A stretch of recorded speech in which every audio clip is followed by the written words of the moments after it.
Hi everyone, welcome back to day number 16 of our mission 100. 90 days के इस धमाकेदार revision में आपका स्वागत है। मैं आपको अपडेट कर दूं कि हम अभी तक क्या कर चुके हैं। Chapter number 1 partnership is done and dusted, goodwill is done and dusted, और एडमिशन जो बच्चों को एकदम खौफनाक लगता है, बच्चे मुझे इंस्टा मैसेजेस भेज रहे हैं, इंस्टा डीएम कर रहे हैं, व्हाट्सएप कर रहे हैं कि मैम आपने हमें बचा लिया। हम ये टॉपिक्स कर रहे हैं तो ऐसा लग ही नहीं रहा कि ये इतने टफ थे, और हम तो शुरू से इनसे इतने डरते थे। तो इसीलिए बेटू कॉन्सेप्ट से पढ़ोगे तो हमेशा आगे रहोगे। आज हम रिजर्व्स का ट्रीटमेंट पढ़ रहे हैं। ये वाला पॉइंट अगेन रिटायरमेंट में, डेथ में, यहाँ तक कि डिसोल्यूशन में, और एक शुरू में चैप्टर है चेंज इन पीएसआर, उधर भी काम आता है। रिजर्व्स का इंडिपेंडेंट 3 मार्क्स का क्वेश्चन आ सकता है, इसलिए बोर्ड के लेटेस्ट सैम्पल पेपर के अनुसार जो क्वेश्चंस रेलेवेंट हैं मैंने सिर्फ वही कराया है। मेरी पूरी टीम का बहुत एफर्ट लगा है बच्चों इन रिकॉर्डिंग लेक्चर्स को तुम्हारे लिए लाने के लिए। सो नीचे एक तो पहले तो like the video and comments में do thank the entire team, क्योंकि सब मिलके कर रहे हैं तो ये सब हो पा रहा है। मैं अकेले शायद इतना ना भी कर पाती। और ये रिवीजन सीरीज ना जाने कितने बच्चों के इस साल को न सिर्फ बचाएगा बल्कि बेस्ट ईयर बनाएगा स्कूलिंग लाइफ का। ठीक है, स्टार्ट करते हैं reserves. Question number 49. Let's do it together quickly and then we will move on to today's topic, and that is treatment of reserves. Question number 49, first entry लिखिए। शांत हो जाइए बेटा। ये 4 एंट्रीज हैं, फटाफट लिख लीजिए। पहला पॉइंट है मशीनरी की बुक वैल्यू थी 72,000। ए हमारा एक पार्टनर है, ए पार्टनर ए टुक इट कितना 1/3 30,000 रुपये में। बची हुई जो मशीनरी थी उसकी वैल्यूएशन 55,800 आई। आपका क्या ख्याल है इसके बारे में, इसको कैसे करें? वाली से सुनना ध्यान से। बताओ हमारी मशीन किताबों में कितने की थी? 72,000 का कितना पोर्शन हमारा एक पार्टनर घर ले गया? तो 72,000 का जो 1/3 था उसने उसको 30,000 की वैल्यू पर लिया। तो हम अभी कैलकुलेट करके देखते हैं कि 1/3 कितना था और उसने कितने में लिया, फिर देखेंगे फ़ायदा हुआ कि नुकसान। तो इसको इस तरह से करेंगे, ये देखो स्क्रीन पे 72,000 की मशीन का 1/3 पार्टनर ने लिया। उस 1/3 को 72,000 डिवाइड बाय इंटू 1/3 24,000 को वो कह रहा है मैं 30 में लूँगा। सो 24 की चीज़ अगर कोई 30 में ले रहा है तो अपनी वैल्यू मशीन की बढ़ गई कि कम हो गई? तो फ़ायदा है, तो हमने जर्नल एंट्री कर ली, machine account debit to revaluation. अब अगर बेटू 1/3 पार्टनर ए ले गया तो बचे हुए को क्या मैं 2/3 कह सकती हूँ? तो 72,000 का 2/3 निकाला, वो आया 48,000। और पार्टनर कह रहा है, मतलब पार्टनर्स ने डिसाइड किया कि इसकी वैल्यू 55,800 लेंगे। सो 48 और 55,800 का डिफरेंस फ़ायदा हो गया, तो हमने ये एंट्री कर ली। वर्किंग नोट बनाओ, एंट्री करो। I just come around and check तुमने कितना क्या रजिस्टर्स कंप्लीट कर रखे हैं। First this is the write down the this question 49 का फर्स्ट पार्ट। यस बेटा, यू कैन बट अभी समझने के लिए it is better to do अलग अलग। मशीन बेटा 72,000 की थी। मशीन में पार्टनर ए उसका 1/3 हिस्सा घर ले गया, डिटैचेबल होगी, और वो भी 30,000 की वैल्यू पे ले गया। और जो बची हुई वैल्यू थी उसको हमने वैल्यूएशन कर लिया 55,800। तो हुआ यूँ कि 72,000 का 1/3 ये हो गया क्वेश्चन का एक पार्ट। दिस इज़ 1/3 एक पार्ट, और 72,000 के 1/3 के बाद जो बचा बैलेंस ये हो गया दूसरा पार्ट। दोनों का हमने अलग अलग अकाउंटिंग ट्रीटमेंट समझा। कहीं भी डाउट है तो पूछ लो। फर्स्ट वाले की हमारी जर्नल एंट्री हमने करी ये, और सेकंड की जर्नल एंट्री करी ये। ठीक है, तो second point, provision for insurance 1000 is unexpired. बेटू अनएक्सपायर्ड इंश्योरेंस का मतलब होता है हमने एक्स्ट्रा पेमेंट कर दिया है आने वाले साल के लिए, तो वो हमारा एसेट है। तो इसलिए आपको उसको एक एसेट क्रिएट कर लो, और ये फ़ायदे की बात है कि आपने एक्स्ट्रा पेमेंट कर दिया है, तो आप एसेट क्रिएट कर लो और रिवैल्यूएशन को फ़ायदा होने के कारण क्रेडिट कर लो।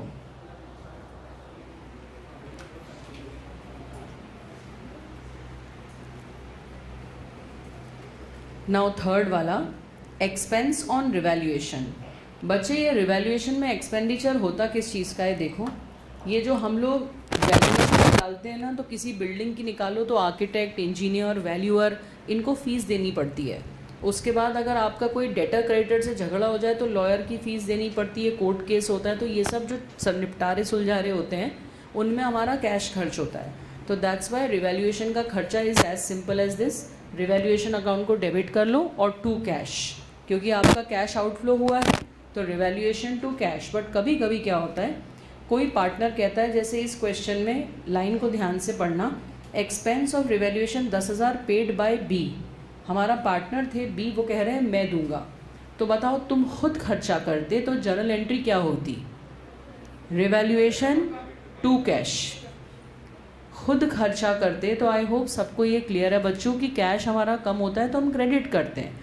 तो हम एंट्री क्या करते हैं? रिवैल्यूएशन बीइंग अ खर्चा, लाइक इट्स अ भाई ऑफ P&L अकाउंट, तो revaluation account debit to cash. But अब हमारे हाथ से कैश नहीं जा रहा, हमारी ड्यूटी कोई और निभा रहा है आवर पार्टनर, तो हमें उसको बाद में पैसे देने पड़ेंगे।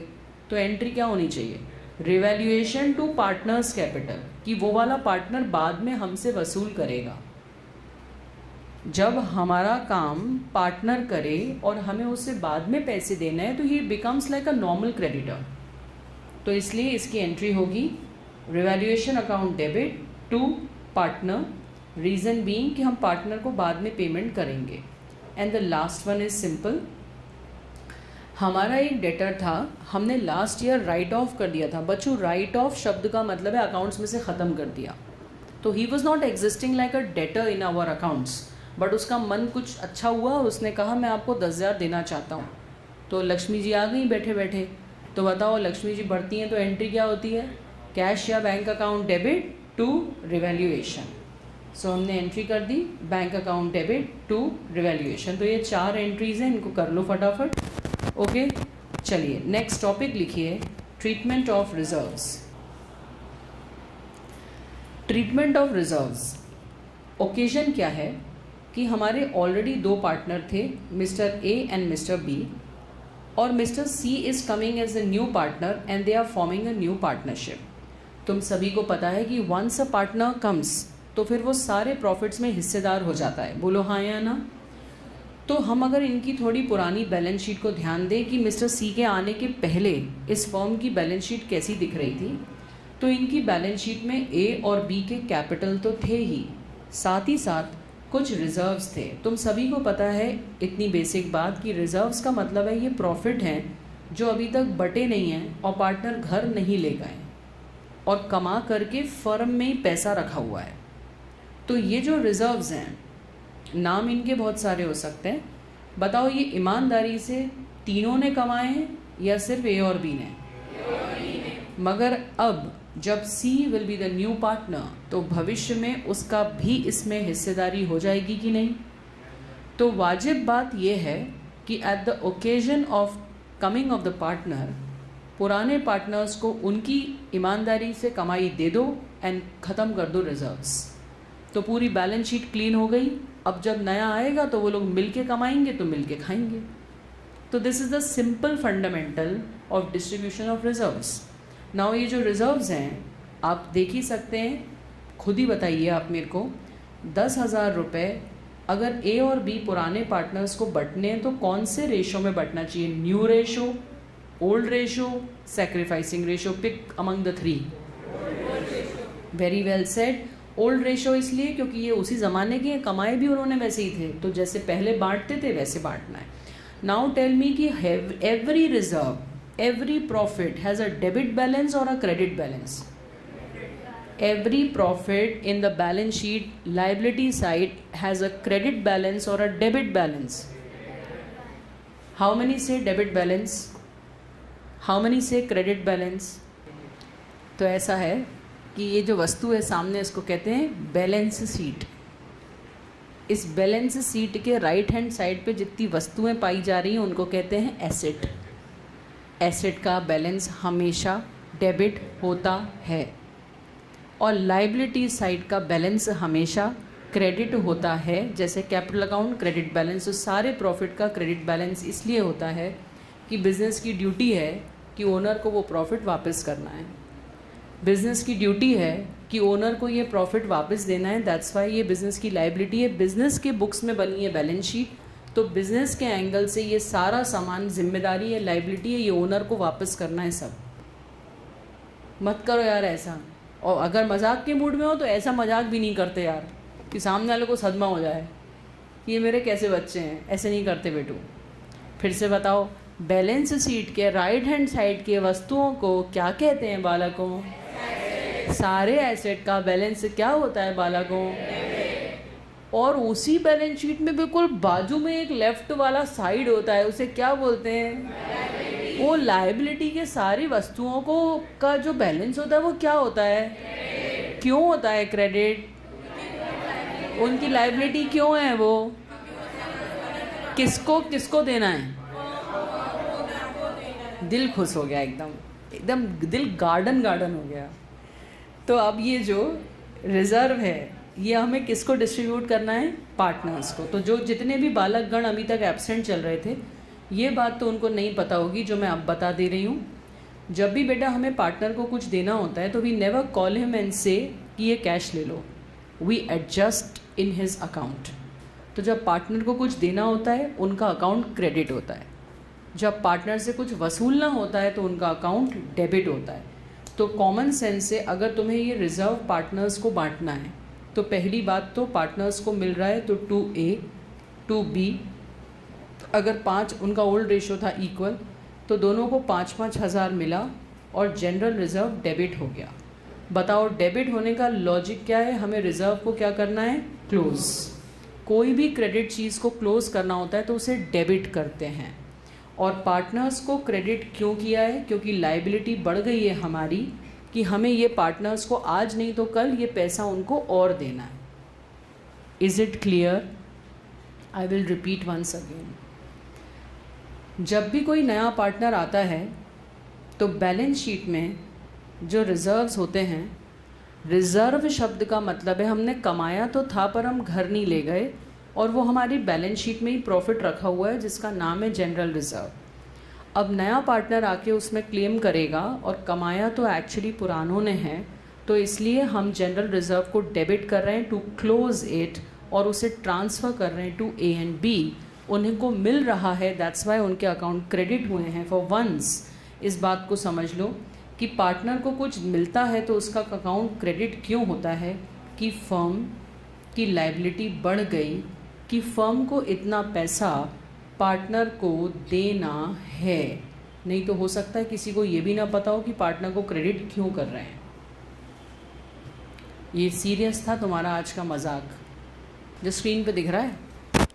देखो, ट्रीटमेंट ऑफ रिजर्व्स। ट्रीटमेंट तुम भी समझ ना साले, मेरे से पढ़ा है तू है।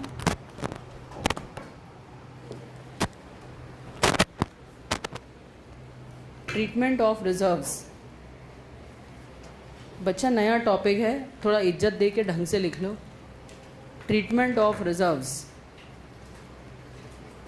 Treatment of reserves. तुम लोगों से अच्छा ही बेचारा PCM वाला है, बोल तो देता है मैम मेरे को नहीं आता। तुम तो यहाँ बैठे हो और बोलते हो कि हाँ आता आता, और आता कछु नहीं है, घंटा। Treatment of reserve. अथर्व भाई, अब इसमें भी कैंसिल करने की जगह मिल गई तुम्हें। ट्रीटमेंट ऑफ रिजर्व हिंदी में लिख लो। रिजर्व माने पुराने प्रॉफिट। रिजर्व का मतलब है पुराने प्रॉफिट जो पुराने पार्टनर्स ने कमाए थे। रिजर्व का मतलब होता है पुराने प्रॉफिट जो पुराने पार्टनर्स ने कमाए थे। सपने चूर कर दिए तुमने आज मेरे। रिजर्व का मतलब पुराने प्रॉफिट जो पुराने पार्टनर्स ने कमाए थे।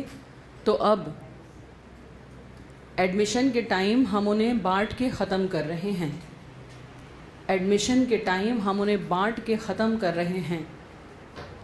भविष्य में तुमसे कोई पूछे तो इसको याद रखना कि बैलेंस शीट में इधर पर एसेट होते हैं और सारे एसेट का डेबिट बैलेंस होता है, और इधर पर लाइबिलिटीज़ होती हैं।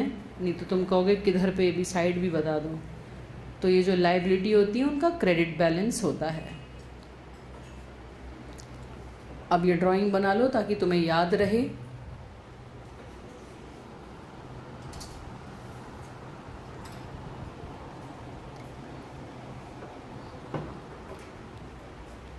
Yes, onliners, you have some views on this.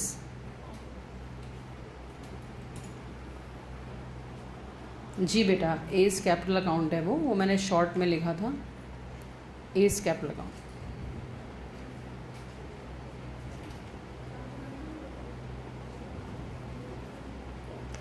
कब करंट अकाउंट यूज़ होता है, कब कैपिटल अकाउंट, ये एक अनदर डिस्कशन है, इसको बाद में करेंगे। अभी तुम कैपिटल अकाउंट ही लिख के चलो। ऐसे ही हमारी बैलेंस शीट में कुछ लॉसेस भी होते हैं पुराने, जो कि एसेट साइड पर दिखते हैं। 11th का एक फंडामेंटल कॉन्सेप्ट है, debit all expenses and losses. That is why हमारे एसेट साइड पे सबसे नीचे हमारे बिजनेस के लॉसेस चलते हैं और उनका डेबिट बैलेंस होता है। तो ये लॉसेस भी ओल्ड पार्टनर्स नहीं किए होते हैं, तो हम लॉस भी उनको देकर राइट ऑफ करते हैं। अब चूँकि लॉस उनके लिए भी नुकसान है, तो लॉस की जर्नल एंट्री क्या कोई गेस कर सकता है कि अगर मुझको ये लॉस को क्लोज करना है तो इसकी जर्नल एंट्री क्या होनी चाहिए लॉस को पार्टनर्स को राइट ऑफ करने की? तो A's capital account debit, B's capital account debit in the old ratios and 2 P&L account. ये एक लॉस है, वो पहले डेबिट बैलेंस था तो उसे क्रेडिट करके क्लोज किया है, और पार्टनर्स को लॉस हुआ है तो उनके अकाउंट डेबिट हुए हैं, मतलब इतना उनसे हमको वसूल करना है। लिख लिया एवरीवन? सो लिखेंगे next question, question number 50। Question number 50 में पहले आप एक और एग्जाम्पल दे देती हूँ मैं, थोड़ा सरल, नहीं तो हो सकता है आपको दिक्कत आए। लिखिए क्वेश्चन नंबर 50। एक बैलेंस शीट बना लीजिए, अपने रजिस्टर में ऊपर बैलेंस शीट बना लीजिएगा, नीचे क्वेश्चंस लिख लीजिएगा, मतलब जर्नल एंट्रीज लिख लीजिएगा। बैलेंस शीट में लिखिए कैपिटल अकाउंट ए का और बी का। आई होप सभी को क्लियर है कि बैलेंस शीट में capital comes under the liabilities head, और हमारे कुछ एसेट्स थे like building and all those. हमारी बैलेंस शीट में debit balance of P&L account 15,000 दिख रहा था। हमारी बैलेंस शीट में कुछ रिजर्व्स दिख रहे थे, general reserve, workmen's compensation reserve, investment fluctuation reserve. नाम रिजर्व के भारी हैं, बट ऐसे कुछ उसमें दिक्कत नहीं है। Every reserve is a part of profit. ये था 10,000, ये था 8,000 और ये था 20,000। ये हमारी बैलेंस शीट का एक्सट्रैक्ट था। हमारे partners as we can see in the question are A and B। तो जब क्वेश्चन में बेटा कभी भी रेशियो नहीं दिया होता तो हम उसको इक्वल अज्यूम करते हैं। तो बिना क्वेश्चन के बोले हम देख सकते हैं कि रिजर्व्स यहाँ पे 3 हैं, general reserve, workmen's compensation reserve और इन्वेस्टमेंट फ्लक्चुएशन रिजर्व। नाम कुछ भी हों, all are part of profits. और डेबिट बैलेंस में एसेट साइड पे कुछ भी दिख रहा है तो इसका मतलब वो हमारा पास्ट लॉस है। तो आप मुझे 4 एंट्रीज बना के दिखाइए, general reserve, workmen's compensation reserve, investment fluctuation reserve और डेबिट बैलेंस ऑफ P&L को राइट ऑफ करने की entry. Do it please.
How many could do it?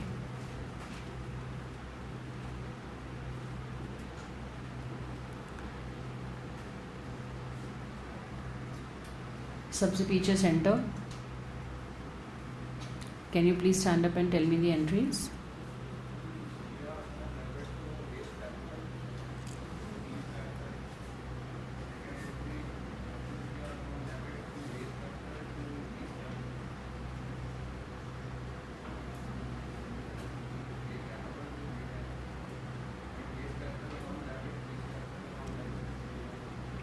ठीक.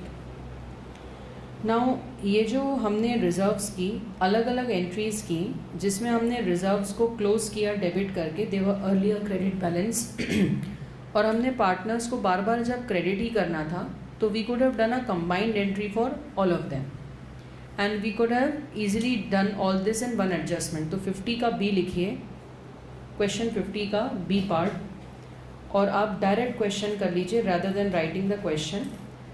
A and B are partners with a ratio of 3:2. ये उनका old ratio है. हमेशा question में ओल्ड रेशो को अपने को ऐसे आइडेंटिफाई करना चाहिए. C is the new partner and 1/4 share के लिए वो आया है. तो फिलहाल आपको इसकी नीड नहीं है कि उसका शेयर क्या है, आप बस बैलेंस शीट देखिएगा. तो बताइए इस बैलेंस शीट में undistributed profit, can I call it a reserve? General reserve और reserve fund, can I call this a reserve? And profit and loss account का credit balance is also all are profits.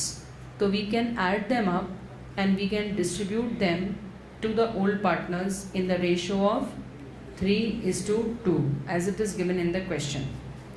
Then यहाँ हमने देखा कि नुकसान क्या क्या है. तो advertisement suspense account is a loss. हमने पास्ट में एक बड़ा भारी एडवर्टाइजमेंट किया होगा कोई नया प्रोडक्ट लॉन्च करते वक्त, और वो खर्चा अभी तक राइट ऑफ नहीं हुआ है, तो it is accumulated loss. Balance sheet पढ़ते पढ़ते आपको आदत पड़ जाएगी. And profit and loss account भी अगर एसेट साइड हो, मतलब उसका डेबिट बैलेंस है, तो आप 11th में सीख के आए थे debit all expenses and losses. तो अगर P&L account profit and loss account asset side पे एग्जिस्ट कर रहा है, मतलब it is actually a loss. तो ये दोनों लॉसेस को जोड़ के बताइए लॉस का बैलेंस अगर डेबिट है तो उसको कैसे क्लोज करेंगे? क्रेडिट करके. और कौन बेयर करेगा? ए और be in which ratio? So please do the question फटाफट. 50 का बी.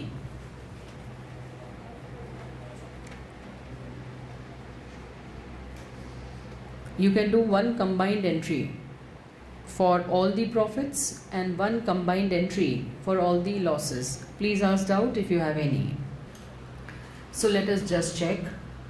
Undivided profit हमारा एक it's a profit, credit balance होता है. तो हमने credit balance को यहाँ पर डेबिट करके क्लोज किया.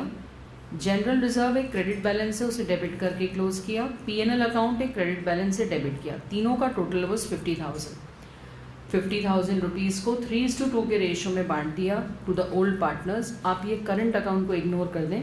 To A's capital account to B's capital account. ऐसे ही जब लॉस बांटने की बात आई तो ये दोनों लॉसेस डेबिट बैलेंसेस थे इनिशियली, इनको क्रेडिट करके हमने क्लोज किया. अभी आप ये जो गुडविल है इसका मैंने डिस्कशन नहीं किया था, बट हमने जस्ट पिछली क्लास में पढ़ा था कि ओल्ड गुडविल को भी साथ के साथ राइट ऑफ कर देना चाहिए. तो वो भी इन्होंने इसके साथ कंबाइंड एंट्री कर दी. तो इसलिए गुडविल भी यहाँ पर डेबिट हो गई और सब चीज़ों का टोटल पार्टनर्स को डेबिट हो गया, विच मीन्स कि हमें पार्टनर से इतना पैसा बाद में वसूल करना है. सो हो सकता है आपने गुडविल की एंट्री मिस कर दी हो, दैट्स फाइन. मैंने वो बोली भी नहीं थी करने को, बट कर दी तो वेरी गुड, नहीं करी तो ऐसे क्वेश्चन को करना है.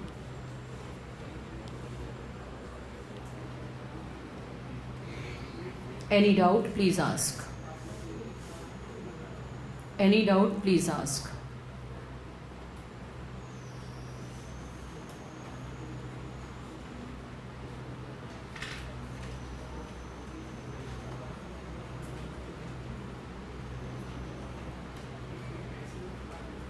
You have any doubt, please ask. Goodwill के पुराने एडजस्टमेंट्स हैं गुडविल में हमने पढ़ा था कि ओल्ड गुडविल को राइट ऑफ करते हैं. We know that goodwill is a debit balance. Accounting standard 26 कहता है कि गुडविल को किताबों में नहीं रखना चाहिए at the admission of a partner. तो इसलिए ये डेबिट बैलेंस था, इसलिए इसको क्रेडिट करके क्लोज किया है. तो कोई ऑप्शन ही नहीं है पार्टनर्स को डेबिट करने के जगह. वो एक ऐसा एसेट एंजॉय कर रहे थे जो इंटेंजिबल था.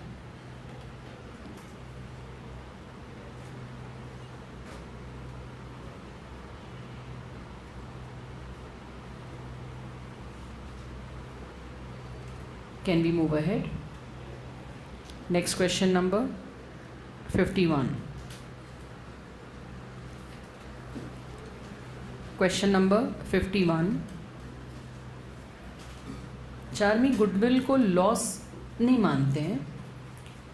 एक्चुअली AS 26 अकाउंटिंग स्टैंडर्ड 26 कहता है कि गुडविल तभी किताबों में दिखानी चाहिए जब आपने उसको परचेज़ किया हो. अपने मन से आप मान लें कि हमारी तो बहुत ख्याति है, तो आपने एक अननेसेसरी एसेट क्रिएट कर लिया जो फैक्चुअली एग्जिस्ट नहीं करता, ऐसा माना जाता है, तो उसको ख़त्म कर लेना होता है. ख़त्म करने का मतलब है क्रेडिट करके ही ख़त्म होगा.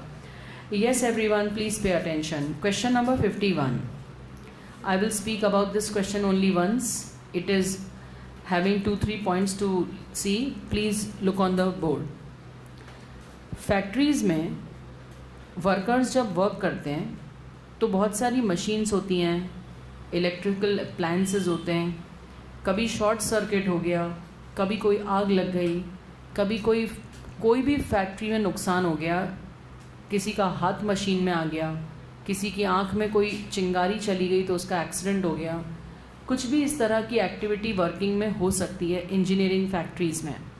तो सपोजिंग हमारा कोई वर्कर का भीषण एक्सीडेंट हो गया, और जब एक्सीडेंट हो गया तो उसका परिवार आके बैठ गया धरना देकर कि हमें क्लेम दिया जाए. तो जब वो धरना देके बैठ गए तो कंपनी को सडन कैश पे करना पड़ता है, विच माइट बी ह्यूज, अगर ज़्यादा वर्कर्स का लॉस हो गया है तो ऐसी सिचुएशन में कंपनी कुछ रिज़र्व बना के रखती है कि ऐसा कुछ हादसा हो जाए तो हमको हमारे बिज़नेस को डिस्टर्ब करे बिना हम वहाँ से निकाल के पैसे दे दें. तो ये पर्पस है उस रिज़र्व का जिसका नाम है workmen's compensation reserve. Workmen's compensation reserve का मतलब कि कभी ऐसी आपातकालीन स्थिति में वर्कर को क्लेम देना पड़ा तो उसके लिए साइड में रखा गया पैसा. अब सपोजिंग हमारी बैलेंस शीट में हमने अपनी रूटीन ऑपरेशंस को देखकर वर्कमैन कॉम्पनसेशन रिज़र्व बना के रखा 10,000 कि अंदाज़न इससे ज़्यादा खर्चा कभी मोटा मोटी होगा नहीं. ये हमारी बैलेंस शीट है और ये एक रिज़र्व है कि हमने इस काम के वास्ते स्पेसिफिक रिज़र्व बना के रखा है कि कभी ऐसा एक्सीडेंट हुआ तो हम इस पैसे में से निकाल के वर्कर को दे देंगे.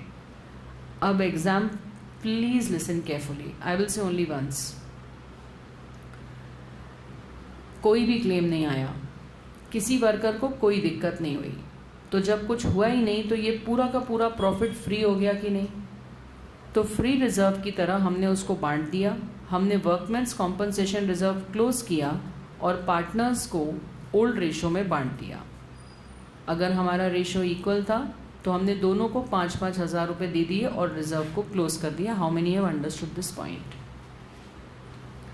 सेकेंड, हमारा एक वर्कर का एक्सीडेंट हुआ और 6,000 रुपये उसने क्लेम करे. हमने कितने पैसे साइड में रखे थे? मैं एक ही बार बोलूँगी, मैं क्वेश्चन रिपीट नहीं करूँगी. आप लोग सुन सकेंगे तो बहुत अच्छी बात है, नहीं सुन सके तो फिर आपको लेक्चर से देखना होगा. हमने कितने पैसे साइड में रखे थे? और जो एक्सीडेंट हुआ उसमें उस वर्कर की फैमिली ने हमसे कितना क्लेम किया? 6,000. तो हमारे जो 10,000 रुपये साइड रखे थे उसमें से 6,000 रुपये की तो लाइबिलिटी क्रिएट हो गई. पहले तो वो प्रॉफिट का पार्ट कहते थे, अब तो एक्चुअली लाइबिलिटी आ गई, 6,000 देने पड़ेंगे. और बचे हुए 4,000 एक्स्ट्रा हो गए या फ्री हो गए जो हम पार्टनर्स को दे सकते हैं. तो हम कंबाइंड एंट्री भी कर सकते हैं, हम उसकी अलग अलग एंट्री भी कर सकते हैं. एंट्री नंबर 1,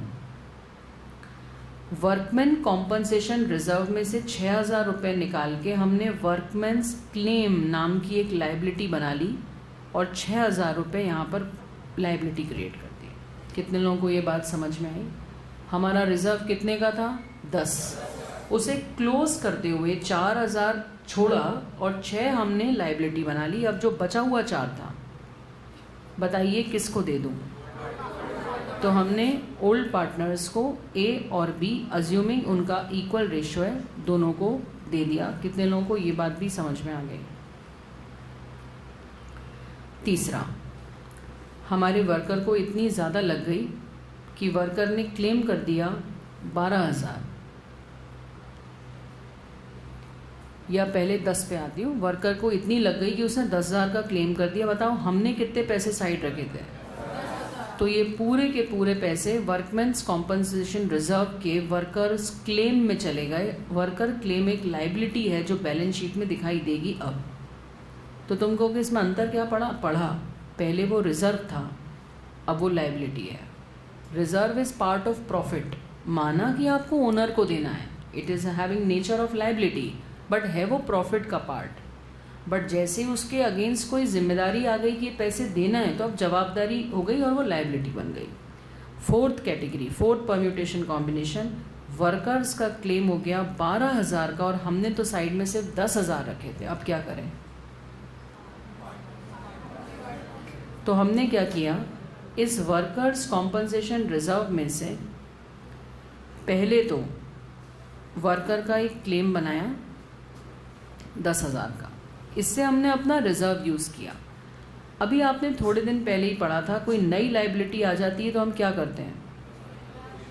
हम रिवैल्यूएशन को बीच में लाते हैं कि नहीं?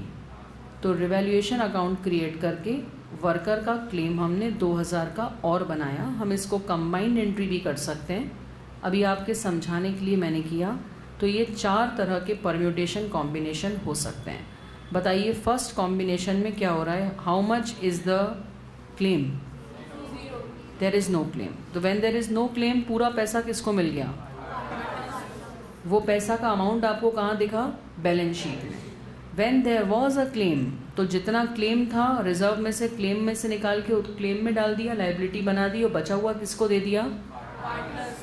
उसके बाद जब हम और आगे बढ़े तो हमारे वर्कर का क्लेम एग्जैक्टली उतना ही था जितना हमारा रिजर्व था, तो रिजर्व क्लोज कर दिया, क्लेम क्रिएट कर दिया।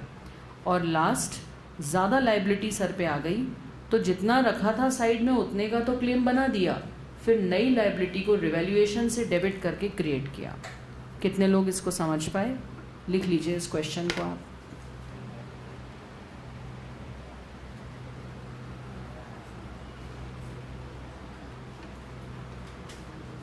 Can we move to the next question? Question 51B. Same point. Do this question. Yeah, question 52 we call it. Question 52. A and B are partners. Question लिखने की ज़रूरत नहीं है, डायरेक्टली देख सकते हैं। A and B are partners. Ratio was 3:2. हमेशा question में रेशो मार्क कर लेना चाहिए। C comes for 1/6 chair. हो सकता है इसी क्वेश्चन में आपको वो न्यू रेशो निकालने को बोल दें, इसी में वो सैक्रिफाइसिंग निकालने को बोल दें, कुछ भी बोल सकते हैं, इसलिए रेशो पे पकड़ रखनी चाहिए। On the date of admission workman compensation fund 20,000 रुपये का था। बैलेंस शीट ना देते हुए उन्होंने सीधे फंड की वैल्यू दे दी। Case 1 there is no claim, case 2 claim 17,000 का है, केस 3 बराबर क्लेम है, एंड केस 4 ज़्यादा क्लेम है। Do the 4 entries quickly.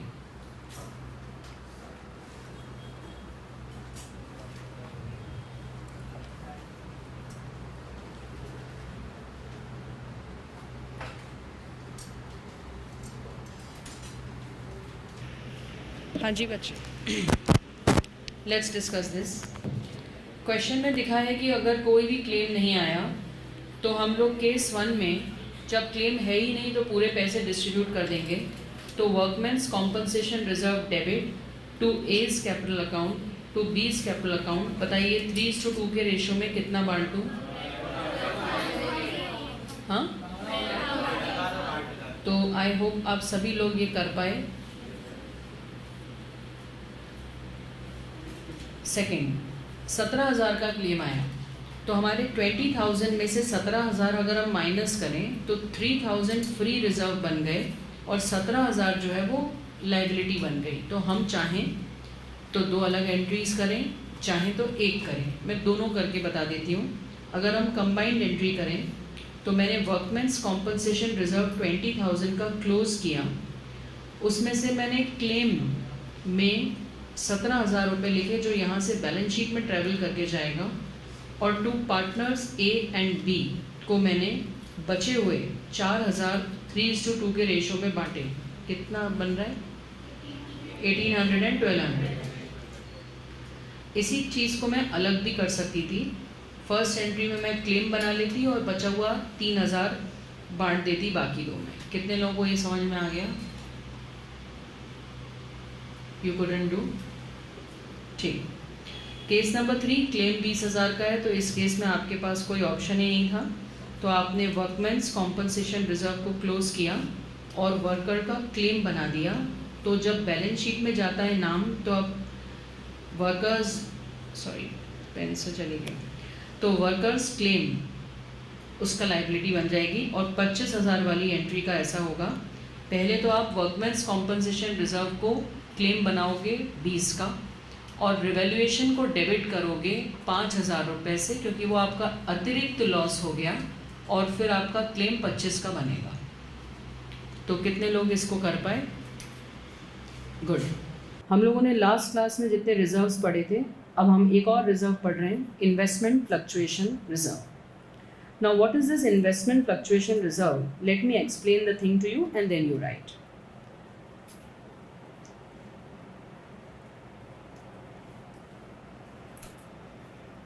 हमारी बैलेंस शीट में कुछ इन्वेस्टमेंट्स थे जो कि हमने शेयर मार्केट में शेयर्स खरीद रखे थे।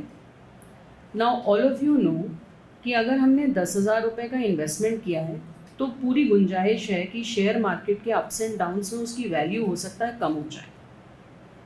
शेयर मार्केट में जब आप किसी कंपनी के शेयर्स खरीदते हैं या डिबेंचर्स या बॉन्ड्स खरीदते हैं, तो उसकी जो परचेज प्राइस होती है आप तो उस पर लिख लेते हैं, बट उसकी मार्केट वैल्यू कई बार ऊपर नीचे होती है।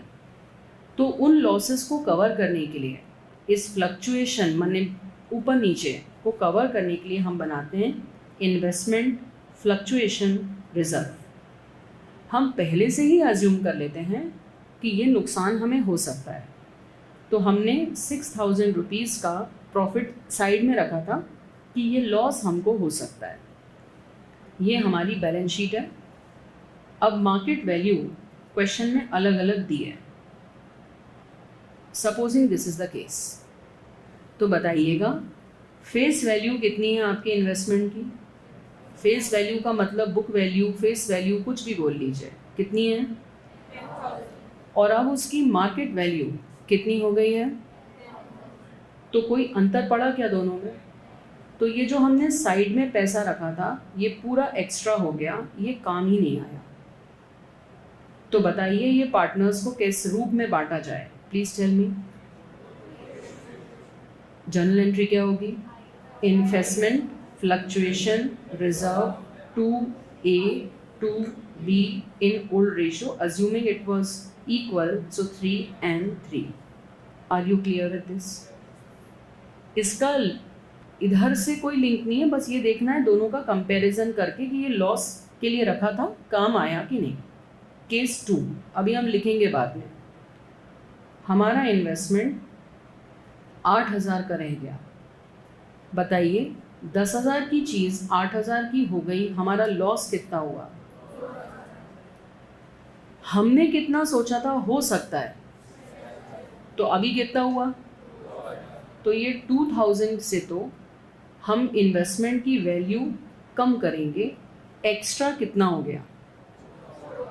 तो बताइए वो एक्स्ट्रा को बांटने की पार्टनर्स को एंट्री क्या होगी? Investment fluctuation reserve 2A to B किस रेशो में? कितना लिखूं वैल्यू? 4,000, क्योंकि जो एक्स्ट्रा बचा वही तो बांटना है। जो एक्स्ट्रा बचा वही बांटना है। जो एक्स्ट्रा बचा वही बांटना है। सो यहाँ 4 आया तो दोनों को 2,000 मिल गया। अब ये जो 6 में से 4 तो ये हो गया, बताइए 2,000 का क्या यूज़ करूँ? What should be the journal entry? किसकी वैल्यू कम करनी है? इन्वेस्टमेंट। तो इन्वेस्टमेंट को क्या कर दूँ? वैल्यू कम करने के लिए क्रेडिट।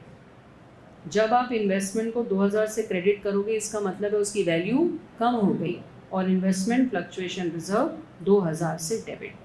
तो एक एंट्री ये और ये, इन दोनों के समेशन से ये ख़त्म हो गया और ये वैल्यू कम हो गई। फिर से बोलती हूँ मैं एक बार, यही क्वेश्चन में अगर ये वैल्यू 7,000 होती तो बताइए जर्नल एंट्री 2 क्या, एक भी कर सकते हैं और अलग भी कर सकते हैं, बताइए एंट्री क्या होती? बताइए पहली एंट्री में इन्वेस्टमेंट की वैल्यू कम कैसी कर लूँ? Investment fluctuation reserve to investment. Investment कितने से कम करना है? 3,000। ये हमारी बुक्स में वैल्यू थी, अब हो गया 7 हो गया तो 3,000 का लॉस हो गया, तो उस लॉस की वैल्यू हम यहाँ पे कम कर रहे हैं। We are recovering. हो सकता है तुम्हें ये समझ में ना आए, बट तुम्हें ये तो आना चाहिए कि इन्वेस्टमेंट की वैल्यू को कम क्रेडिट करके करते हैं। अब बचा कितना रिजर्व हमारे पास? 6 में से कितना काम आ गया, तो कितना बचा? तो ये 3 किसको देंगे? To A to B old ratio. Are you clear with this? अब अपन इसको और चेंज करते हैं।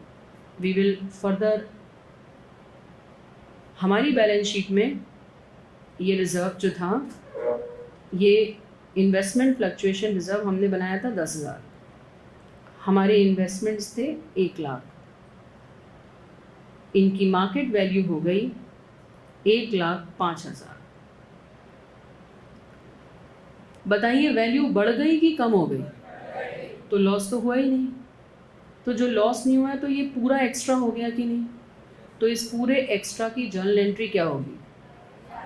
इन्वेस्टमेंट फ्लक्चुएशन रिजर्व टू, कितना बांट दूं? क्योंकि पूरा ही एक्स्ट्रा हो गया। बोलिए हाँ या ना। अब ये जो वैल्यू बढ़ गई इसको कहाँ से ट्रीट करें? रिवैल्यूएशन रिजर्व, तो रिवैल्यूएशन अकाउंट। तो एंट्री क्या होगी? Investment debit to revaluation. हमने इन्वेस्टमेंट कितने रुपए से बढ़ा लिए? तो ये वैल्यू बढ़ा लिया और ये फ़ायदा हो गया है, तो रिवैल्यूएशन को क्रेडिट कर दिया है और ये रिजर्व हमने क्लोज कर दिया है बांट के। चलिए लिखना स्टार्ट करेंगे question. Question number 53। Question number 53। हम लोग प्रीवियस क्लास में 52 क्वेश्चंस कर चुके हैं। Question number 53। क्वेश्चन लिखिएगा फटाफट। ये 3 मार्क्स का इंडिपेंडेंट क्वेश्चन भी आ सकता है। It can be part of full marks question also. A and B are partners, जैसे मैं लिखवाती हूँ ना, ये पूरा मत लिखा कीजिए, बस इतना लिख लिया कीजिए ए बी 3:2, सी 1/6, बस इतना, क्योंकि और कुछ काम का ही नहीं है। A B 3:2 1/6। इन्वेस्टमेंट की वैल्यू है 1,00,000 और रिजर्व है 20,000। इसको ज़रूर नोट कीजिएगा क्योंकि इससे आपको आइडिया लगता है कि एग्जैक्टली क्वेश्चन में क्या क्या दिया है। एग्ज़ाम में पेंसिल से इस तरह से कीवर्ड्स आपको हाईलाइट कर लेना चाहिए ताकि आपको दिक्कत ना हो कि कौन आया है और क्या क्या हुआ है, एवरीथिंग लाइक दिस। अब आप लोग चारों केसेस की जर्नल एंट्री करेंगे। केस नंबर 1, मार्केट वैल्यू नहीं दी। जब केस 1 में मार्केट वैल्यू नहीं दी तो आप अज्यूम करिए कि कोई लॉस नहीं हुआ। आप वहाँ पर लिख लें कि अगर मार्केट वैल्यू नहीं दी तो आप अज्यूम कर लीजिए वो सेम है। तो वो वैल्यू 1,00,000 की ही थी तो वो 1,00,000 ही है और कोई लॉस नहीं हुआ। तो देयरफॉर IFR पूरा एक्स्ट्रा हो गया।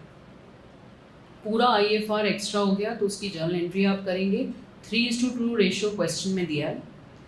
Investment, fluctuation, reserve, account, debit, 20,000 रुपये पूरा एक्स्ट्रा हो गया। 2A कैपिटल, 2B कैपिटल, 12 और 8 3:2 के रेशियो में। ओके। केस 2, 95,000 मार्केट वैल्यू है, जबकि 1 लाख रुपए क्वेश्चन में दिया है कि बुक वैल्यू थी, तो आपको लॉस हो गया है। 1 लाख में से 95,000 माइनस कीजिए, 5,000 का आपको लॉस हो गया है। तो पहला क्वेश्चन आप फर्स्ट पॉइंट ये करिए कि अपने एसेट की वैल्यू को कम कीजिए, तो आपको क्लैरिटी रहेगी कि एसेट की वैल्यू कम करने के लिए हमेशा उसको क्रेडिट करते हैं और IFR उस चीज़ में यूज़ आता है।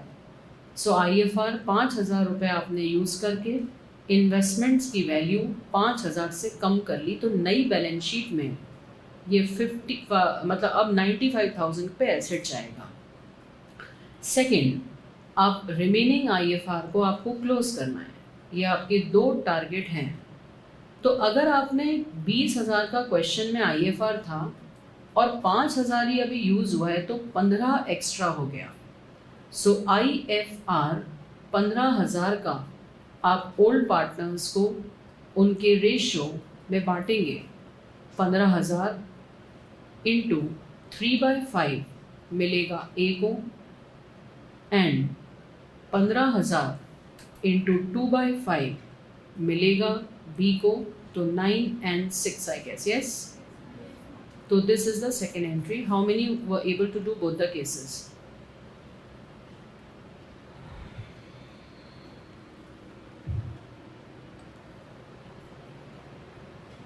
आपका डाउट पूछिए।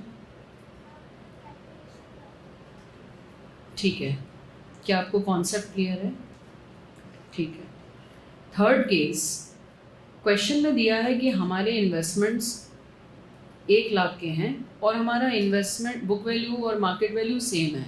No loss case, again no loss case, same as the first one. 20,000 रुपये को पार्टनर्स में बांट दीजिए, दैट इज ऑल। केस 2 मैं फिर से समझा देती हूँ। केस 2 में इन्वेस्टमेंट की वैल्यू दी गई है 95,000, सॉरी 95,000। अब कोई चीज़ जो 1 लाख की थी वो 95,000 की हो गई, इसका मतलब उसकी वैल्यू घट गई।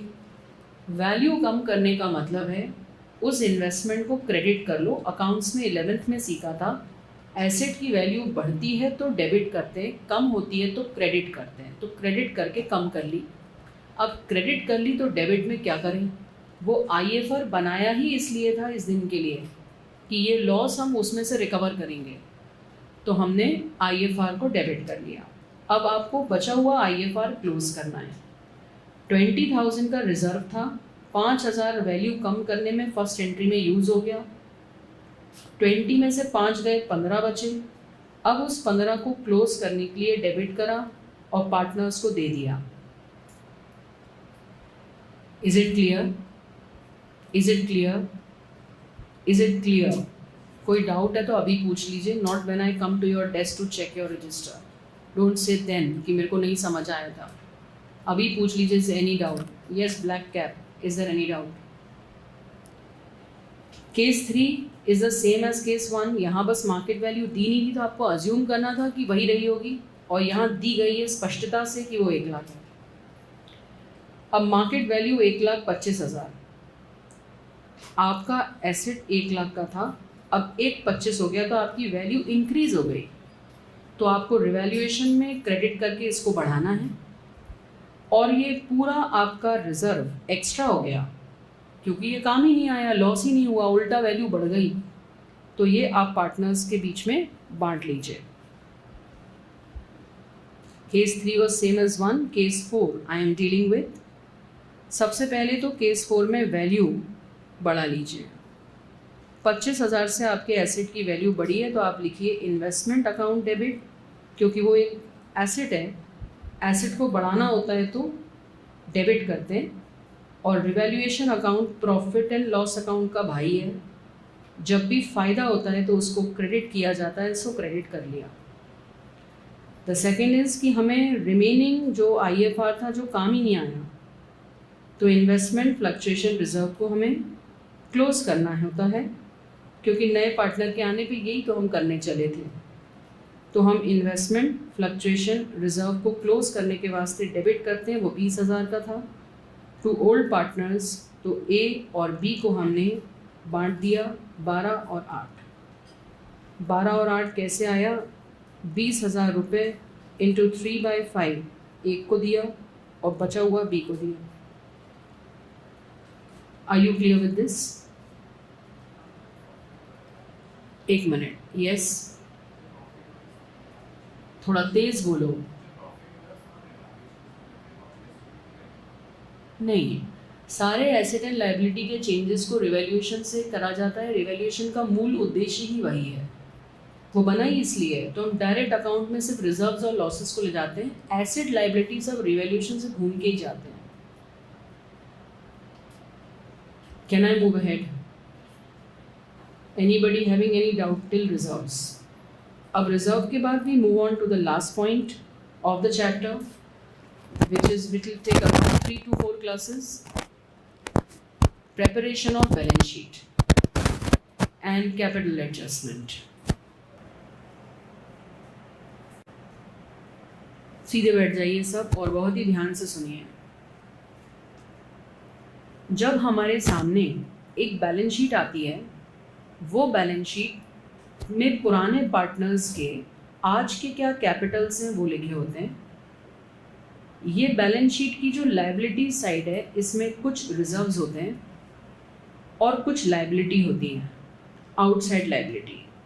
तो टेक्निकली आपकी बैलेंस शीट के 3 हिस्से हुए। हिस्सा नंबर 1 कैपिटल अकाउंट्स, हिस्सा नंबर 2 रिजर्व्स,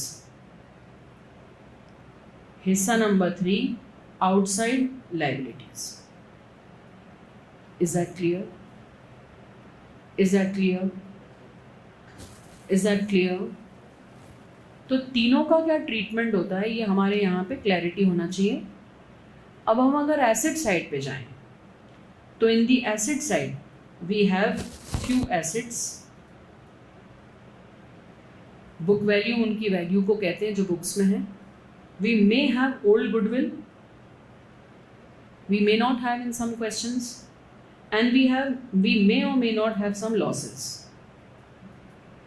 So आपको स्ट्रक्चर क्लियर होना चाहिए बैलेंस शीट का कि एसेट साइड में ये चीज़ें होती हैं, उसके आइटम नंबर बढ़ सकते हैं, एसेट ज़्यादा हो सकते हैं, लॉसेस ज़्यादा हो सकते हैं, गुडविल एक ही होती है। कैपिटल जितने पार्टनर होते हैं उनके बैलेंसेस अधिकतर तो लायबिलिटी साइड होते हैं।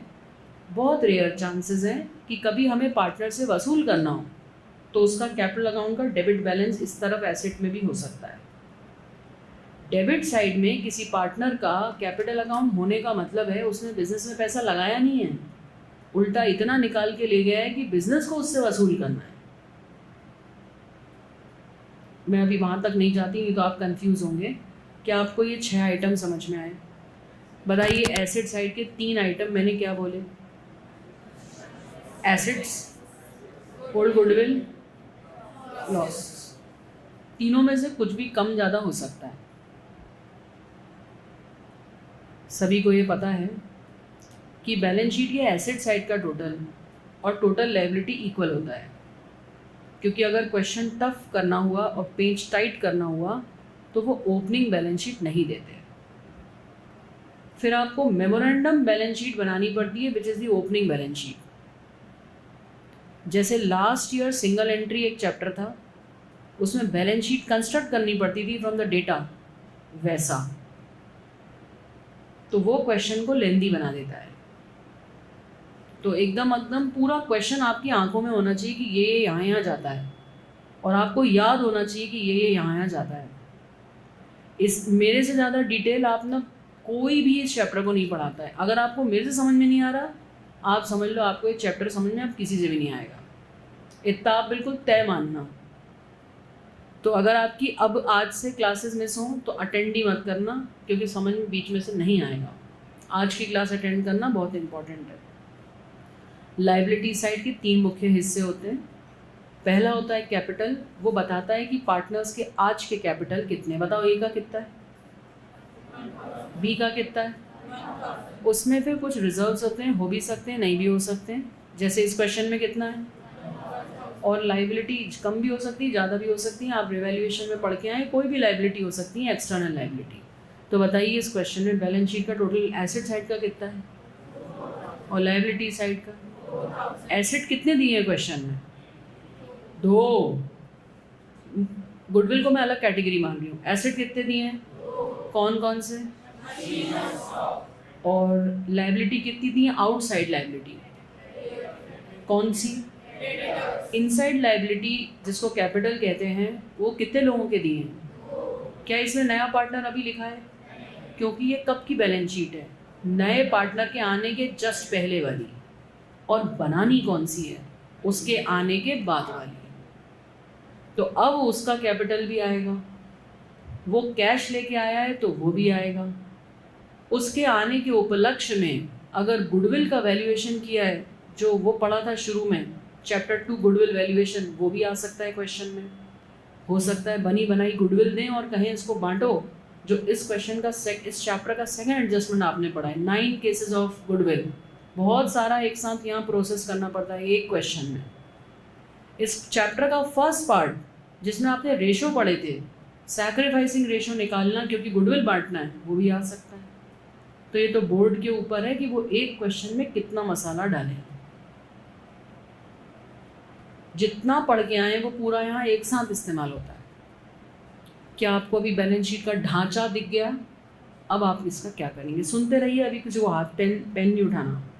ये इन्फॉर्मेशन दिए, बताइए नया पार्टनर कितने रुपए लाया है। अज्यूम्ड है कि कैपिटल लिखा है, मतलब सी का ही कैपिटल है। कितने पैसे लाया सी, बताइए। उसके आने के बाद न्यू रेशो क्या हो गया, कहीं आपके काम आता है। अभी तक आपने कहीं यूज़ नहीं किया है न्यू रेशो, अब यूज़ करेंगे कैपिटल एडजस्टमेंट के क्वेश्चन में। अभी तक आपने सिर्फ ओल्ड रेशो यूज़ किया था और सैक्रिफाइसिंग। अब क्रेडिटर की वैल्यू दी है, तो बताइए इसका क्या मतलब है। क्रेडिटर 2000 लिखा है, हमारी किताबों में कितना था। फ़ायदा हो गया कि नुकसान, क्यों, लाइबिलिटी बढ़ गई। तो रिवैल्यूएशन अकाउंट इमेजिन कीजिए, उसमें नुकसान डेबिट साइड आते हैं, फ़ायदे क्रेडिट साइड आते हैं। तो उसके डेबिट में लिखेंगे, अकाउंट के की क्रेडिट में, डेबिट में। नुकसान नुकसान नुकसान, डेबिट डेबिट डेबिट। इसमें जर्नल एंट्री नहीं करनी पड़ती रिवैल्यूएशन की, सीधे अकाउंट बनता है। उसके बाद क्वेश्चन में दिया है मशीन 3000 की हो गई। बताइए क्वेश्चन में हमारे मशीन कितने की थी, 1000 की चीज़ 3000 की हो गई। फ़ायदा है कि नुकसान, कितना। तो रीवैल्यूएशन अकाउंट का आप अगर ढांचा देखें तो उसमें डेबिट पे आएगा कि क्रेडिट पे, कितना आएगा। तो अब आप देखिए, ये है क्वेश्चन पूरा। अब आपको इसमें क्या क्या करना है वो सुनिएगा। प्रोसेस जो मैं कह रही हूँ वो सुनेंगे, हाथ नहीं, पेंसिल नहीं, पेन कुछ नहीं उठाएंगे। सबसे पहले आपको क्वेश्चन पढ़ा आपने, क्वेश्चन पढ़ के आप 3 खांचे बनाइए। एक रिवैल्यूएशन अकाउंट, 3 से 4 लाइन का रिवैल्यूएशन अकाउंट इनफ है, इससे ज़्यादा एडजस्टमेंट नहीं आते हैं फुल लेंथ क्वेश्चन में। 3 से 4 लाइन इनफ है। आपकी राइटिंग बड़ी हो तो 6 लाइन का कर लीजिए। उसके बाद आप बनाएंगे कैपिटल अकाउंट। कैपिटल अकाउंट आप लोगों ने लास्ट ईयर एक चैप्टर पढ़ा था, डायरेक्ट मेकिंग ऑफ अकाउंट्स, उसमें पढ़ते थे। इस साल आपने जिन्होंने शुरू से बैच ज्वाइन किया है, चैप्टर नंबर 1 में कैपिटल अकाउंट सीखा था, फ्लक्चुएटिंग एंड फिक्स्ड। जिन्होंने शुरू से बैच नहीं पढ़ा, इसमें कोई रॉकेट साइंस नहीं है। कैपिटल बताइए बिजनेस के लिए एसेट है कि लायबिलिटी।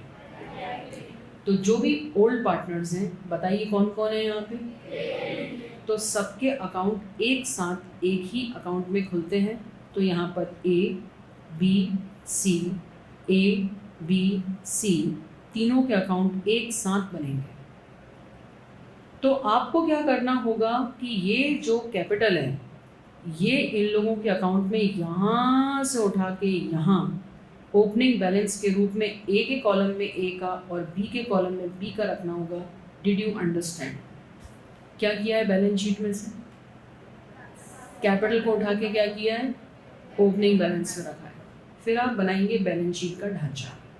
बैलेंस शीट आप 10 एक लाइन की बना सकते हैं, 12 की भी बना सकते हैं, वो तो क्वेश्चन पढ़ के आइडिया हो जाता है। इस तरफ हमारे एसेट्स होते हैं। आपकी जो प्रेजेंट कंडीशन है उसमें मुझे कहते हुए शर्म आ रही है कि बैलेंस शीट के राइट साइड को डेबिट और क्रेडिट नहीं लिखते। It's not an account, it's a statement of asset and liability. तो कृपा करके उसमें डेबिट और क्रेडिट नहीं लिखें। It is not a ledger, it is a statement of assets and liabilities. इसके राइट हैंड साइड को तरफ कहते हैं एसेट और लेफ्ट हैंड साइड तरफ को कहते हैं लायबिलिटी। इसमें सारे एसेट यहाँ लिखे जाते हैं, लायबिलिटी यहाँ लिखी जाती है और इसका टोटल दोनों का इक्वल होता है। क्या आपको मेरी बात समझ में आई? मैंने क्या बोला? दोनों साइड का टोटल क्या होता है? इक्वल। वो हमारा क्वेश्चन का टारगेट है। अगर हम इक्वल टोटल पे पहुँच गए तो सब सही है। तो जैसे आप लोग 11th में ट्रेडिंग, पीएनएल और बैलेंस शीट साथ में बनाते थे, ऐसे ही साइमल्टेनियस पोस्टिंग करके ये बनता है। ऐसे अलग अलग नहीं बनता, पहले रिवैल्यूएशन, फिर कैपिटल अकाउंट, फिर बैलेंस शीट। तो आप मेरे सामने देखेंगे कि मैं क्वेश्चन कैसे सॉल्व कर रही हूँ, आप सॉल्व नहीं करेंगे अभी। बताइए, मैंने फर्स्ट स्टेप क्या किया? खांचे बनाए। कौन कौन से 3 अकाउंट बनाए? ऑनलाइनर्स आप भी थोड़ा, आप लोग क्या मुझे दिखते नहीं है ना, तो आप लोग सोचते हैं चलो लिख लो। मत करिए ऐसा, सुनना ज़रूरी है आपका। बैठे रहिए बस, आप सुनना ही है आपको आज बस। तो अपन सबसे पहले अब बैलेंस शीट में जाते हैं। बताइए कौन से 2 आइटम सबसे पहले उठा के और कहाँ लिख दूँ? कहाँ जाके लिख दूँ? तो मैंने यहाँ लिखा बाय। आई होप सबको पता है कि यहाँ पे 2 आता है और इधर पे बाय आता है, और बैलेंस शीट में 2 और बाय नहीं आता है। It's not a ledger, it's a statement. By balance brought down पिछले साल से अभी तक आया है। अब यहाँ साल की बात नहीं है, before admission and after admission of partner है। बताइए क्वेश्चन में कितना बैलेंस दिया है? तो मैंने यहाँ लिखा 1000, यहाँ लिखा 1000, यहाँ नहीं लिखा क्योंकि सी का अभी अकाउंट ही नहीं खुला है। हाँ या ना? हाँ या ना? ये हो गई पहली बात। अब आए जनरल रिजर्व। बताइए बैलेंस शीट में जो रिजर्व रखे रहते हैं वो किसको मिलते हैं? किस रेशो में मिलते हैं? तो अभी तक तो आप जर्नल एंट्री करते थे। अब आप सुनिए कि जब भी पार्टनर को कुछ मिलता है उसका कैपिटल अकाउंट की साइड पे जाके लिखते हैं। ये आपने फर्स्ट चैप्टर में पढ़ा था। आपने अगर बीच में क्लास ज्वाइन की है तो मैं आपको बता दूं कि पार्टनर को जब भी कुछ मिलता है तो उसके क्रेडिट साइड पे लिखा जाता है, और जब भी आपको पार्टनर से कुछ वसूल करना होता है तब आप डेबिट साइड पे लिखते हो। तो आप उसको रिजर्व दे रहे हो, तो आप यहाँ लिखोगे बाय जनरल रिजर्व, ब्रैकेट में लिखोगे 1:1। किस रेशो में बांटा है?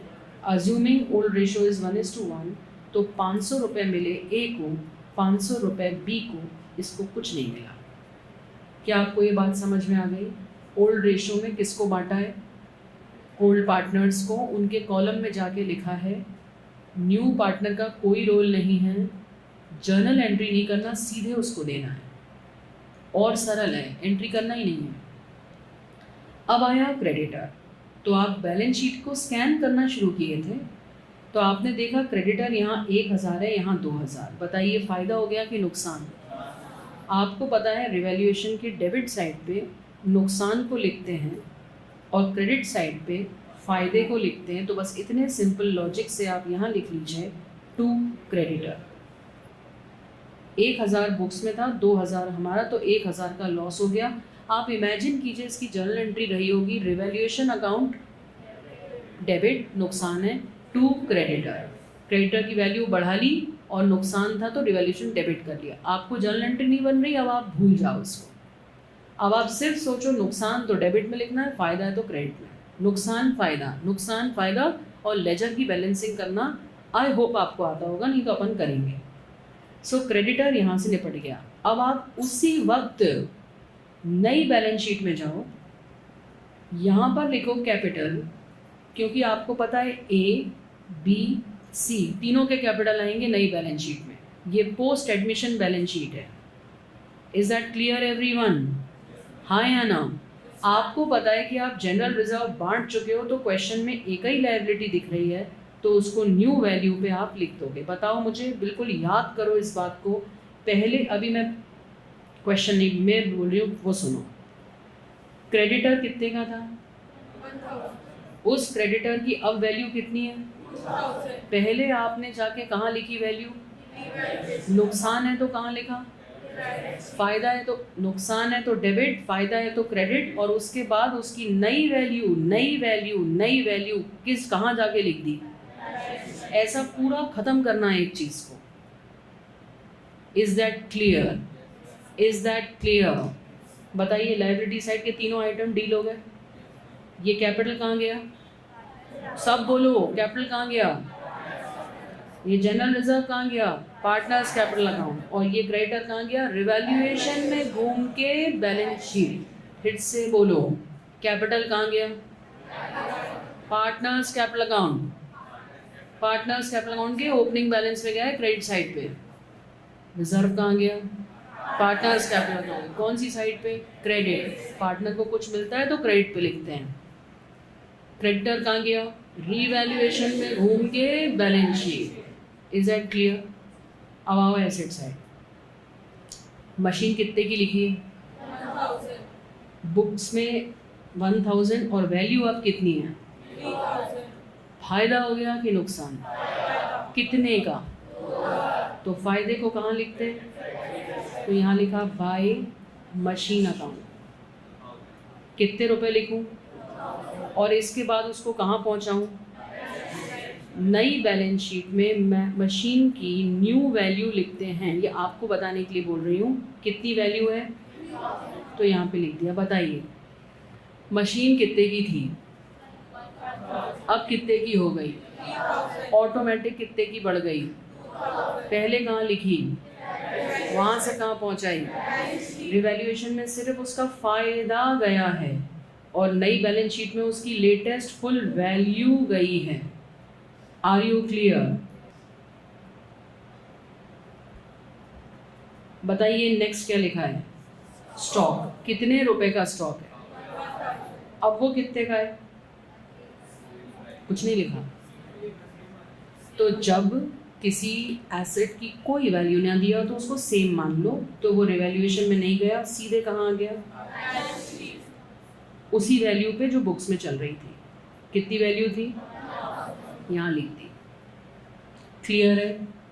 जिस एसेट के बारे में कुछ नहीं लिखा उसको उठा के यहाँ लिखना है। इसीलिए अपनी अकल नहीं चलाना है, धीरे धीरे एक एक एसेट में घुस घुस के उसको टिक करना है कि कुछ छूट ना जावे। अब उसके बाद आया गुडविल। ये नई गुडविल है या ओल्ड गुडविल है? तो कृपया करके समझ लें कि बैलेंस शीट में जो दी रहती है it is old goodwill. New goodwill हमेशा एडजस्टमेंट्स में नीचे दी होती है। न्यू गुडविल के आपने 9 एडजस्टमेंट सीखे थे, उसमें से एक ही ओल्ड गुडविल था और वो इतना सा था, ओ ओ ओ। Old goodwill, old partners, old ratio. What is the value of old goodwill? What is the ratio? Who are the old partners? तो 500 दोनों के अकाउंट में डेबिट होगी। बताओ, ओल्ड गुडविल राइट ऑफ होती है कि उनको मिलती है? राइट ऑफ होती है। Right of, right of. उन्होंने कोई एसेट बना रखा था अब जो किसी काम का नहीं। हिंदी में सुन लो एक बार, उन्होंने बैलेंस शीट में एसेट रखा हुआ था अब जो किसी काम का नहीं है। जो काम की चीज़ नहीं होती उनके अकाउंट में डेबिट में भेजते हैं टू गुडविल। 1:1। कितना गुडविल की वैल्यू कितनी थी? ऐसे लिखेंगे 500 dash. Is that clear? Hindi में वहाँ पर लिख लेना। ओल्ड गुडविल का मतलब होता है एक एसेट है जिसको हम ख़त्म कर रहे हैं, वो किसी काम का नहीं है, it's a loss kind of. अब आ गया डेबिट बैलेंस ऑफ P&L। ये प्रॉफिट है कि लॉस? एसेट साइड में अगर कोई P&L अकाउंट का debit balance it's a loss, तो लॉस को डेबिट साइड पे लिख के राइट ऑफ करते हैं। कितनी वैल्यू लिखी थी? 1000। तो 500 दोनों के अकाउंट में से माइनस हो गए। अच्छे से देख लो एक बार। एसेट और लॉस किस साइड गए? Debit side. और फायदे किस साइड गए? पार्टनर्स को अगर मिलने थे तो क्रेडिट साइड। यहाँ तक की बत्ती जली, अभी उलझ रही हो तो यहाँ तक भी सोच लो। बताओ एसेट और लायबिलिटी कहाँ घूम के आए? रिवैल्यूएशन से सीधे कहाँ गए? और रिजर्व कहाँ घुसे हैं? Partners capital. लॉसेस भी कहाँ घुसे हैं? पार्टनर। सबकी जगह सुनिश्चित है, इधर उधर नहीं कर सकते, इसको वहाँ भेज दिया उसको वहाँ भेज दिया। Did you understand till here? क्या मैं आगे बढ़ सकती हूँ? तो आप लोगों को शुरू क्वेश्चन करते से खांचे खींचने 20 क्वेश्चन करने हैं आपको। मैं 3-4 कराऊंगी, बाकी आप मैम के साथ करेंगे प्रैक्टिस सेशन में, तो आपको पता चल जाएगा रिवैल्यूएशन कितना बड़ा बनाते हैं, कैपिटल अकाउंट कितना बड़ा बनते हैं, बैलेंस शीट कितनी बड़ी बनती है एक बार। और आपको ये समझ में आ जाएगा कि सब कुछ आंखों से सामने दिखे, कभी ऐसे पन्ना पलटना ना पड़े, एक इधर बना रहे हैं एक उधर बना रहे हैं। एग्ज़ाम में भी आप एक बार में एग्ज़ाम फीस भर चुके हैं, तो पन्ना छोड़िएगा और ऐसा क्वेश्चन करिएगा कि इधर और इधर आजू बाजू पेज में सब दिखे, क्योंकि टैली नहीं होती बैलेंस शीट अगर आगे से पीछे उठा के लाने में बच्चा गड़बड़ करता है। ओके, तो अब मैं आती हूँ, एसेट साइड खत्म, लायबिलिटी साइड खत्म। अब आओ न्यू पार्टनर। बताओ न्यू पार्टनर कितने पैसे लाया? अब मैं यहाँ शॉर्ट में तुम्हें याद दिला दूँ कि न्यू पार्टनर अगर पैसे लाएगा तो एंट्री क्या होगी? Cash account debit to C's capital. अभी तक तो उसका कुछ नहीं था, बट अब उसके आने से 2000 रुपये कैश आ गए कि नहीं? बोलो हाँ या ना। तुम सजेस्ट करो क्या करूँ? पहले तो बैलेंस शीट में जाएगा कितना कैश, क्योंकि पहले तो कैश था ही नहीं, अब कैश आ गया, तो बताओ कितना कैश आ गया? ये सब भूल जाते हैं। न्यू पार्टनर जो कैश लाता है उसको बैलेंस शीट में लिखना है, ये सब बच्चे भूल जाते हैं, उसके चक्कर में बैलेंस शीट टैली नहीं होती। दूसरा, पार्टनर्स कैपिटल अकाउंट में लिखो बाय कैश। अब कोई कहेगा मैम मेरे को एंट्री नहीं समझ में आई, तो देखो कैश अकाउंट नहीं बनाया है, कैपिटल अकाउंट में ये बाय कैश उधर जाएगा कि नहीं? इतनी बेसिक अकाउंट्स याद है सबको? अगर नहीं याद है ओके हाँ या ना। अब ये निपटा काम, ये और कैपिटल हो गया। क्रेडिटर पहले ही देख लिया था, मशीन पहले देख ली थी, क्वेश्चन खत्म। अब अपन ने सब देख लिया। पहले मैंने तुम्हें बोला liability side, this is the first point which I want the children to look into. No, first is the formats. What is our order of performance? First is the format. तीनों एक ही पेज पे दिखें, ऐसे format बनने चाहिए। शुरू में scale से बनाना सीखो, लास्ट में अगर स्पीड कम होगी तो पेन से बनाने पे उतर आएंगे। फॉर्मेट के बाद आपको बैलेंस शीट स्कैन करना है, जिसमें आपको पहले लायबिलिटी करना है, फिर आपको एसेट करना है, और आपको साइमल्टेनियस पोस्टिंग करना है कि बैलेंस शीट नई वाली साथ साथ बनाओ। और तीसरा, आपको एडजस्टमेंट्स में जाना है और एडजस्टमेंट्स को देख के सब चीज़ें करना है। अब आते हैं fourth, balancing of the accounts. जो बना लिए उनको बंद करना। बताइए रिवैल्यूएशन अकाउंट कैसे बैलेंस करते हैं? क्रेडिट साइड का टोटल कितना है? 2000। तो डेबिट का भी कितना हुआ? 2000। तो नेट प्रॉफिट हुआ कि लॉस? 2000 में से 1000 माइनस करते हैं तो आता है 1000। अब कोई पूछेगा ये कैसे आया? क्रेडिट साइड पे है फायदे, डेबिट पे है नुकसान, तो इसमें से 1000 माइनस किया, तो जैसे आप लेजर को बैलेंस करते हैं वैसे होता है। किसको मिलना चाहिए प्रॉफिट? सो ए और बी को कितना कितना दे दूँ? हमेशा यहाँ लिख देना चाहिए 1:1। एग्जामिनर इम्प्रेस होता है कि आपने किस रेशो में बांटा है। रिवैल्यूएशन अकाउंट कितने लोगों को समझ में आ गया? पोस्टिंग्स के बाद सिर्फ क्या किया है? बैलेंसिंग। पोस्टिंग के बाद सिर्फ क्या किया है? बैलेंसिंग। अब यहाँ से वो प्रॉफिट कहाँ भेजना होगा? पार्टनर्स के कैपिटल अकाउंट में। पार्टनर्स को कुछ मिल रहा है या उनसे वसूल करना है? ये प्रॉफिट बताओ, पार्टनर्स को मिल रहा है या हमें उनसे कुछ वसूलना है? मिल रहा है। तो पार्टनर को कुछ भी मिलता है तो कहाँ लिखते हैं? Credit side. तो यहाँ लिखेंगे बाय रीवैल्यूएशन। कौन से पार्टनर को मिला?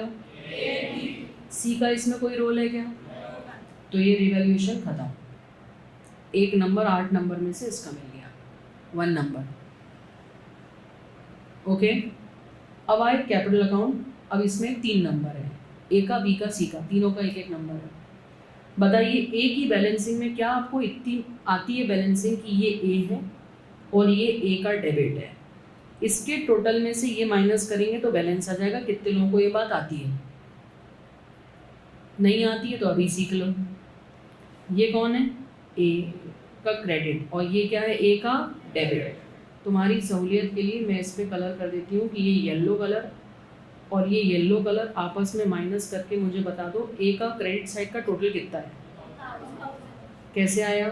1 + 500 + 500। इतने छोटे से को कैलकुलेशन करने मत लग जाना। और इधर भी यही लिखते हैं ना। अब 2000 में से इधर डेबिट साइड का टोटल कितना है? तो बताइए 2 बैलेंस कैरिड डाउन 2 में से 1 गया, कितना बचा? उसी वक्त तुरंत आके कहाँ लिखना है? Balance sheet. ये जो ए का बैलेंस है ये बैलेंस शीट में यहाँ पे आएगा। क्यों आएगा? It is a liability of the business to pay him back 1000 rupees. बच्चा लिखना कुछ नहीं है। बी पे आते हैं। बताइए बी का ये अकाउंट और ये उसका डेबिट साइड। बताइए बी का बैलेंस कितना आ रहा है?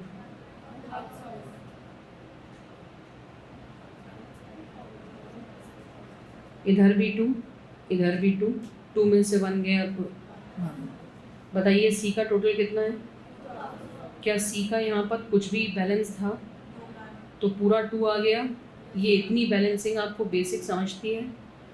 नहीं समझती तो अभी समझ लीजिए भाई, एक का क्रेडिट और एक का डेबिट माइनस करके। अब बताइए पार्टनर्स के कैपिटल अकाउंट के बैलेंसेस कितने हैं? ए का कितना है? बी का कितना है? तीनों को उठा के बैलेंस शीट में यहाँ से यहाँ भेज दीजिए।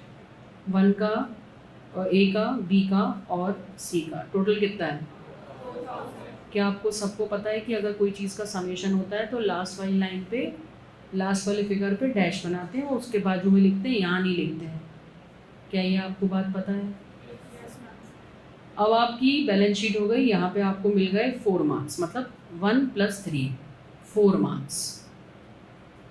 अब कैपिटल एडजस्टमेंट के क्वेश्चन में 2 मार्क्स कैपिटल एडजस्टमेंट के और 2 मार्क्स बैलेंस शीट के। तो बैलेंस शीट टैली ना हो तो घबराना छोड़ दीजिए, 2 ही नंबर कटते हैं। तो अब अपन बैलेंस शीट में से और कुछ नहीं देखना, अपन यहाँ आ गए। क्या अपन पुरानी बैलेंस शीट स्कैन करके सब कुछ न्यू में ला चुके थे? अब अपन इसको टैली करते हैं। बताइए एसेट साइड का टोटल कितना है?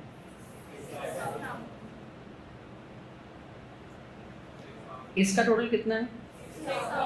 और इसका कितना है? क्या आपको ये दिख रहा है कि ये टैली हो गई? तो आपका पूरा क्वेश्चन सही है। इसी तरह के इन्फॉर्मेटिव वीडियोस देखने के लिए हमारे चैनल को सब्सक्राइब करें और लेटेस्ट वीडियोस को सबसे पहले देखने के लिए बेल आइकॉन को हिट करें। साथ ही लाइक और शेयर करना ना भूलें। APT educating India.